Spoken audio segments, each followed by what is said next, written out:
ब्रह्ममुरारिसुरार्चितलिङ्गं निर्मलभासितशोभितलिङ्गम् जन्मजदुःखविनाशकलिङ्गं तत्प्रणमामि सदा शिवलिङ्गम् देवमुनिप्रवरार्चितलिङ्गं कामदहन करुणाकरलिङ्गम्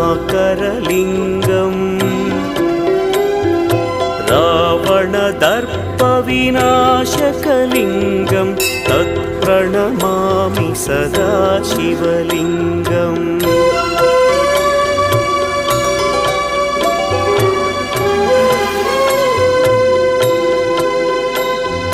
सर्वसुगन्धसुलेपितलिङ्गं